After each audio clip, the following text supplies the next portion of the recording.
Thomas Sankara, capitaine de 35 ans, président de la Haute-Volta, il a pris le pouvoir par un coup d'État le 4 août 1983.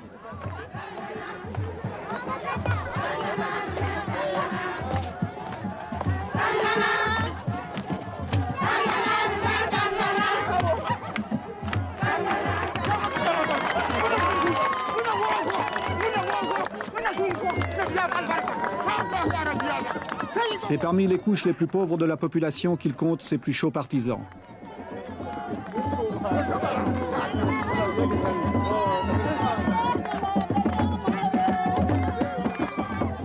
Malgré son jeune âge, son engagement politique n'est pas récent. En 1980, il est secrétaire d'État à l'information sous l'avant-dernier régime avant de démissionner. Puis, participant au coup d'État du dernier président, le commandant médecin Jean-Baptiste Ouédraogo, il devient Premier ministre, est arrêté, libéré et fait le coup d'État.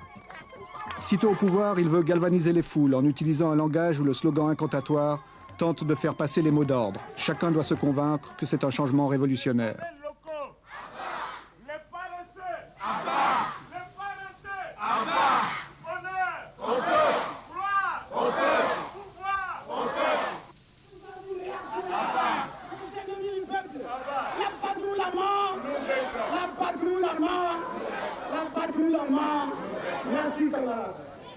À Pau, les gens sont venus très nombreux pour lui apporter leur soutien.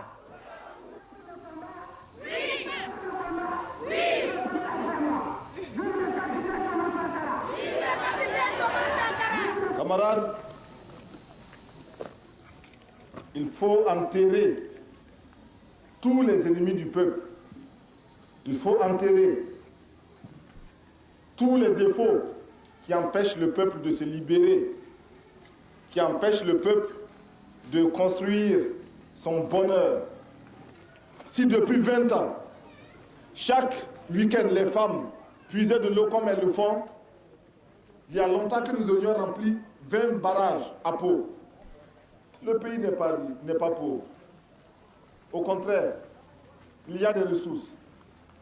En vous mettant au travail pour construire ces 20 villas, en vous mettant à la tâche, vous avez décidé de vous prouver à vous-même que vous êtes capable de transformer la réalité de cette ville de Pau. En effet, vous pouvez la transformer, cette réalité. Mais pour cela, il faut bannir de vos rangs les paresseux. Ceux qui ne veulent pas travailler. Il faut bannir de vos rangs les féodaux, les équilibristes. Ceux qui croient que ce chantier est pour eux l'occasion de devenir de petits patrons pour les élections futures. Tous ces gens, tout cela, il faut les mettre de côté. Il faut bannir de vos rangs les maris qui n'autorisent pas leurs femmes à aller sur les chantiers. Camarades, les mauvais maris, les paresseux, les voleurs, les maris réactionnaires, les petits patrons, les grands patrons, les détourneurs de fonds, les voleurs,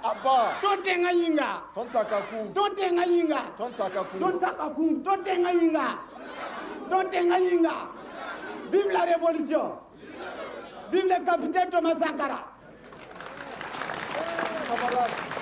On ne peut pas se développer sans mobilisation. Nous ne pouvons pas nous développer si le peuple lui-même ne prend pas son destin en main. C'est le peuple qui doit construire le pays. Ce n'est personne d'autre.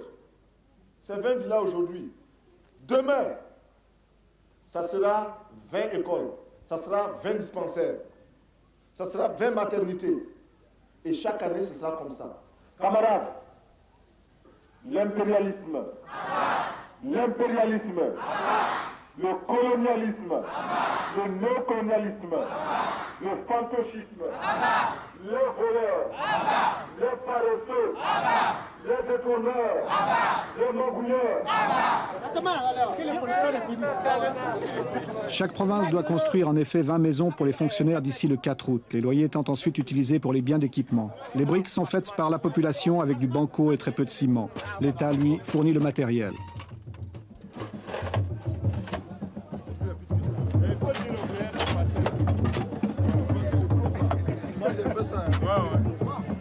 Afin d'entretenir le moral de ceux qui travaillent, le capitaine Sankara multiplie les visites de ces chantiers en mettant chaque fois la main à la pâte.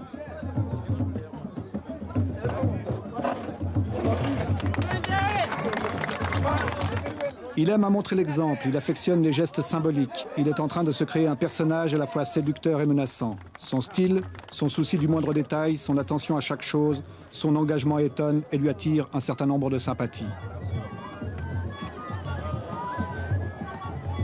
Il ne faut pas que ça piétine. L'approvisionnement doit être rapide. Maintenant, il faut penser à la toiture. Voilà, déjà. Il faut déjà penser à la toiture. Vaut mieux qu'ils aient leurs matériaux ici. Bon, n'oubliez pas de créer beaucoup d'espaces verts. Surtout le long de la route, là. Beaucoup d'espaces verts, des fleurs, des petits bancs. Si vous êtes ici, faites des petits bancs en béton, là. Des bancs publics. À la tête des chantiers du 4 août, il a mis des gens considérés comme peu favorables à son régime. Ceux-ci sont ainsi mis à l'épreuve. C'est une dernière chance qui leur est offerte de s'intégrer. Le chef de chantier, c'est le camarade Traoré. C'est un ingénieur agronome, c'est ça, hein? Oui, c'est ça. Bon, alors un ingénieur agronome qui est mis sur ce chantier-là pour participer activement, concrètement à la révolution. Et pourquoi est-ce qu'on l'a choisi, lui? Mais comme la révolution n'exclut personne, mais donne à chacun la possibilité de se faire ou de se refaire, eh bien, lui est envoyé sur ce chantier-là. Mais voilà, il vit en parfaite harmonie avec le peuple militant de Pau, qui l'accepte, qui le suit et qui exécute ses mots d'ordre, preuve qu'il intègre correctement la révolution et c'est effectivement un camarade. Monsieur le Président, est-ce que vous pensez que cet enthousiasme va durer longtemps? Aussi longtemps que les populations commencent à se convaincre et à percevoir qu'elles-mêmes peuvent transformer leur situation et peuvent améliorer leurs conditions. Au début, c'était des mots, ce n'était que des mots et une adhésion euphorique. Le doute avait commencé à s'installer. Aujourd'hui, il est évident que dans ce bâtiment-là, qui se construit petit à petit, grâce à l'engagement des populations, ce bâtiment-là est la preuve que la révolution apporte effectivement quelque chose de qualitatif. Merci. Pour surveiller et encadrer le chantier, un commissaire politique a été nommé. Il peut s'appuyer sur les CDR, Comité pour la défense de la Révolution, formés surtout de jeunes très actifs. Dès son accession au pouvoir, le capitaine Sankara a effrayé certains milieux qui le considèrent comme étant l'homme de Kadhafi, l'homme de la Libye. L'homme de la Libye, peut-être que la Libye a des hommes. En tout cas, il n'en a pas ici. Et en tout cas, ce n'est pas moi. Je suis au contraire un voltaïque qui connaît ses réalités, la misère de son peuple, et qui voit aussi comment ailleurs d'autres ont eu le courage de prendre leurs responsabilités. Nous n'avons pas honte de dire que nous traitons avec Kadhafi, nous n'avons pas honte de dire qu'à certains moments, il nous a aidés à notre demande, et quand certaines de ces aides ne nous convenaient pas, nous le lui avons dit. Mais de là à dire que nous sommes influencés par Kadhafi, c'est absolument faux. Absolument faux parce que nous ne faisons pas ici ce que fait la Libye. D'abord, Lord Volta n'est pas la Libye. Ensuite, moi, je ne suis pas Kadhafi. Les voltaïques ne sont pas libyens. Cela est très important. Nos positions n'ont pas toujours plu. Mais nous voilà nous connaissons un dilemme. Soit taire nos positions que nous considérons comme vraies, donc taire la vérité. La vérité, c'est ce que chacun de nous a sa vérité, bien sûr. Nous n'avons pas la vérité absolue. Donc, consciemment mentir pour bénéficier des grâces de ceux qui peuvent nous aider ou de nos partenaires qui sont délicats et puissants. Ou alors leur dire la vérité dans la conviction, dans l'intime conviction que nous rendons service à notre peuple et à tout autre peuple. Aux Nations Unies, nous sommes membres du Conseil de sécurité des Nations Unies. Nous recevons aujourd'hui des pressions multiples, multiformes pour orienter nos votes, pour orienter nos prises de position aux Nations Unies. Pouvons-nous nous taire lorsque l'on agresse un pays parce qu'il est petit? Pouvons-nous nous taire lorsque l'on envahit un autre pays? Nous estimons que si nous sommes aux Nations Unies et au Conseil de sécurité, et si nous n'y sommes pas simplement pour compléter les effectifs et pour la foire, nous devons avoir le courage de dire au nom des peuples qui nous ont fait confiance, car il s'agit de vote, et la Haute-Volta a eu plus de 104 pays qui l'ont élu, nous devons représenter leurs intérêts. Et en particulier, ces pays non alignés qui ont massivement voté pour la Haute-Volta, nous devons quotidiennement, constamment, courageusement défendre les intérêts des non alignés d'une manière particulière, mais d'une manière générale de tous les peuples qui s'indignent si nous ne voulons pas que le Conseil de sécurité des Nations Unies et les Nations Unies en général deviennent une caisse de résonance manipulée par quelques tambourinaires puissants, il nous faut, nous, membres, y exercer tout notre droit, même s'il est limité du fait que quelques-uns ont un veto qui est omniprésent. Nous avons donc des pressions. Mais malgré tout, une grande puissance comme la France, comme les États-Unis ou comme l'Union soviétique, s'ils décident de retirer une partie de l'aide qu'ils vous apportent actuellement, peuvent vous mettre dans de graves difficultés intérieures. Mais c'est vrai. C'est la raison pour laquelle nous sommes obligés de lutter contre l'impérialisme et ses manifestations. L'impérialisme, aujourd'hui, sait qu'il est très important, il est plus utile pour lui de nous dominer culturellement, beaucoup plus que militairement. La domination culturelle est la plus souple, la moins coûteuse, la plus efficace. Et c'est pourquoi nous disons qu'aujourd'hui, pour renverser le régime de Haute-Volta, il n'est peut-être pas nécessaire d'amener des mercenaires puissamment armés. Il suffit simplement d'interdire l'importation du champagne ou du rouge à lèvres, je ne sais pas, ou des vernis à ongles. Cela suffit à nous renverser. Parce que la petite bourgeoisie aujourd'hui est convaincue qu'elle ne peut se passer de ces produits-là. Eh bien, il nous faut travailler à décoloniser les mentalités. Nous travaillons à reconditionner notre peuple, à accepter de vivre tel qu'il est, à ne pas avoir honte de ces réalités, à s'en contenter et même à s'en glorifier. C'est bien si les autres vivent comme cela, mais c'est normal que nous vivions autrement. Nous l'avons choisi. Ils n'ont pas hésité à dire à d'autres pays, par exemple l'Union soviétique, que nous refusions une aide de l'Union soviétique qui n'était pas, de notre point de vue, à la hauteur de notre attente. Nous nous sommes expliqués et je pense que nous nous sommes compris.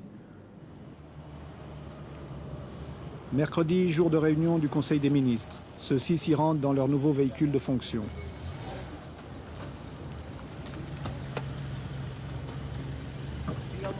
En effet, là aussi, pour montrer qu'on veut rompre avec d'anciennes habitudes, d'anciens privilèges, les Mercedes, symbole du pouvoir utilisé par les précédents régimes, ont été remplacés par des R5. Il s'agit de frapper par des mesures spectaculaires. Le président a même décidé de faire de la Cadillac décapotable de son prédécesseur l'objet d'une tombola nationale. Ainsi, celui qui l'aura gagné pourra-t-il l'utiliser sans être soupçonné d'enrichissement illicite.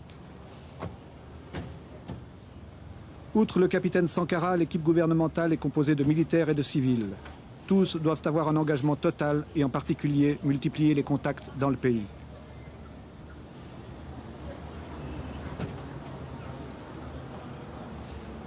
Tous les ministres civils ou militaires sont armés. Ils ont reçu une Kalachnikov que certains emportent même aux réunions du Conseil. Chacun a d'ailleurs suivi un entraînement militaire pendant quelques jours. La vigilance est de mise pour chacun dans un climat d'insécurité. Autre mesure de précaution, les lieux où se tiennent les conseils des ministres changent constamment. Ils ne sont connus qu'une demi-heure avant l'heure prévue. Le travail des ministres est chargé. Le programme qui est proposé aujourd'hui est austère, difficile. Pour toute l'équipe gouvernementale, il va représenter un effort considérable. Là aussi, chacun doit avoir ses dossiers bien préparés, bien étudiés. Le capitaine veille à l'engagement de chacun de ses ministres. La révolution, si elle promet un avenir radieux, elle part d'abord de sacrifices permanents. Et ces sacrifices, nous sommes décidés à les assumer. Et nous formons quotidiennement notre peuple à les accepter. Nous savons qu'ils sont lourds, très lourds. Ces sacrifices, nous avons demandé aux fonctionnaires de renoncer à une partie de leurs indemnités, parce qu'ils sont des privilégiés.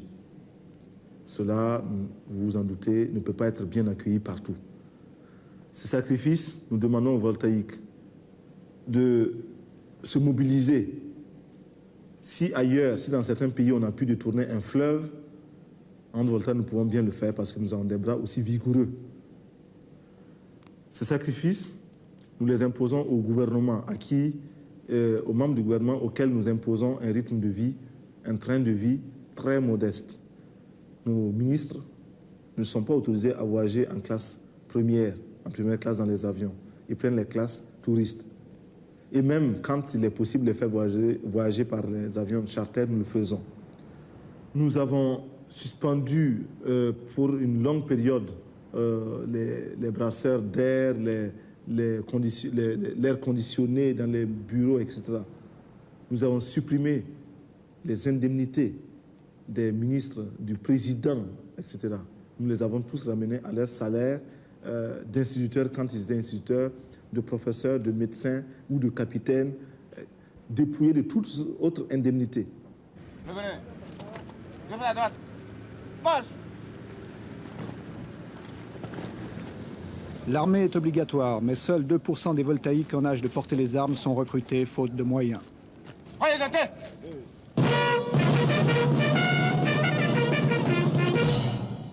En Haute-Volta, c'est une chance et un privilège comme ailleurs en Afrique que de devenir soldat. Cela assure du travail et un salaire garanti.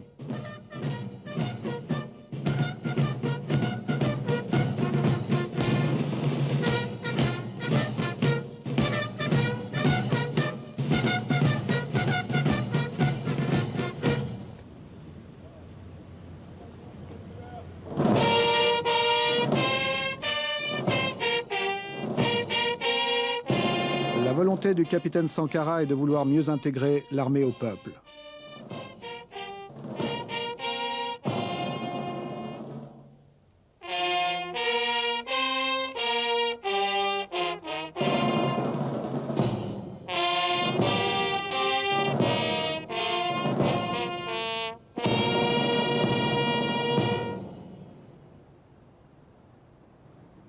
Nous avons donc nous refaisons notre service national. Au lieu de 18 mois, il sera maintenant de 12 mois.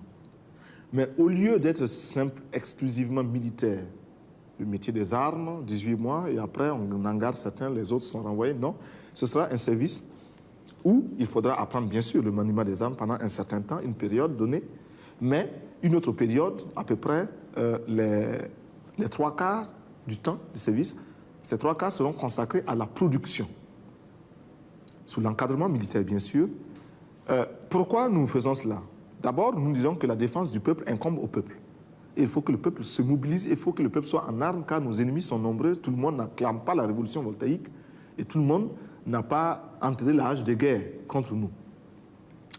Et aussi, nous estimons qu'il n'est pas question de confier la défense du peuple à une minorité, si spécialisée soit-elle. Non, c'est le peuple qui se défend. Et c'est le peuple qui décide de faire la paix quand il ne peut plus poursuivre la guerre. C'est le peuple qui décide du budget de l'armée. C'est le peuple qui décide de ce que doit être l'armée. Il ne faut pas qu'il y ait une armée, une aristocratie au-dessus du reste du peuple. Nous voulons casser cela. Et même nos galons, nous voulons transformer tout cela pour que l'armée, enfin les militaires se fondent dans son peuple. Mais les militaires voltaïques auront à produire, à participer à la production agricole, plus tard industrielle, et d'une manière générale à la vie économique. Et déjà, nous enregistrons des succès, des résultats très, très, très positifs dans toutes les casernes, répondant à un mot d'ordre que nous avions lancé il y a un certain nombre, il y a quelques mois. Les militaires se sont mis à construire des poulaillers et procèdent à un élevage des poulets qui est de plus en plus intéressant.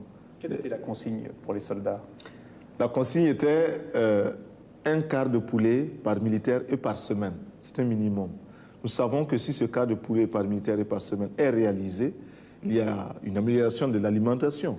Il y a aussi un désintéressement de cette couche de salariés réguliers que sont les militaires par rapport au marché du poulet, de la volaille, ce qui va nécessairement baisser le prix de la volaille pour d'autres clients que sont les civils.